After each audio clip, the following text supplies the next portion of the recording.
Halloween Ends was a smart film with problems. What movie doesn't have problems? We do have some nearly perfect films out there, such as Green Mile, Shawshank Redemption, Silence of the Lambs, and many, many, many more. I cannot sit here and say Halloween Ends will ever be viewed as a perfect film. I personally do not view it as a perfect film. It had its own set of problems, which we will be discussing here in today's video. In this video, I will be pointing out the top 5 things that I found wrong with Halloween Ends.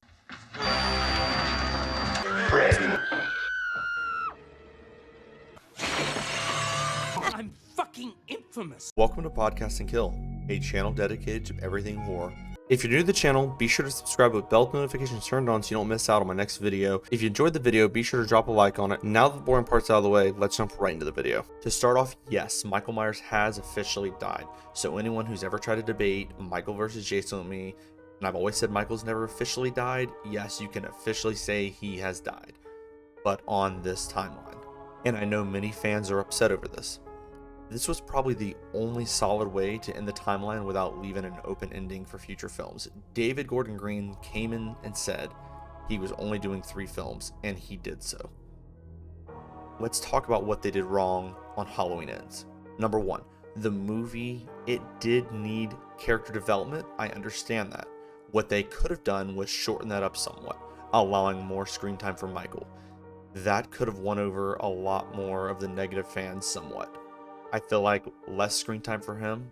Yes, technically it was more than 1978. It was just not enough, and they milked the Corey and Allison story a little too much, in my opinion. Number 2, adding in Corey to help with this wasn't the best move with it being so late. Had they slightly introduced him in 2018 or even kills at some point, that could have helped a lot. Allowing us to see that he already existed would have allowed us to accept him in this movie a little more. I still think he did a great job. I just think they milked that in the movie too much. Number 3, fans did not like Michael and Corey working together. I think it was done well, but executed too fast.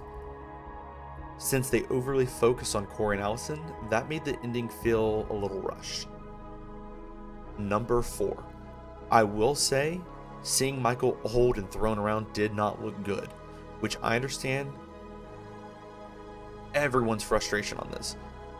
I will be doing a full breakdown video on Michael's part of this movie in a later video, so be sure to keep your eye out for that video. But that right there is my number 4. I did not like that they had him just so worn and torn, but I will explain that later on in a much more detailed video. Number 5, last but not least, Halloween Ends just seemed like a movie about a kid getting bullied and hated amongst the majority of Haddonfield. He found someone he cared for, and then he stumbled upon Michael, who in a sense inspired him to get revenge on the people who were kind of messing with him and leave town. That was his plan. That was their plan, was to leave town. The rushed ending honestly felt like he was going to get revenge, but dressed as Michael.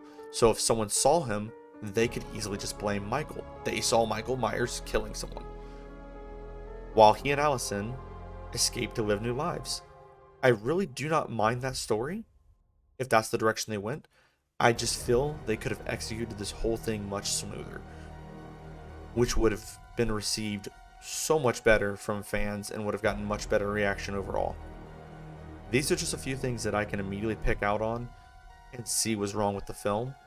My next video will be on things I really enjoyed about the movie. Let me know down below your thoughts on this.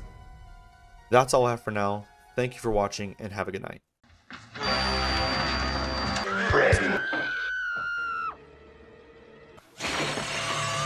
I'm fucking infamous.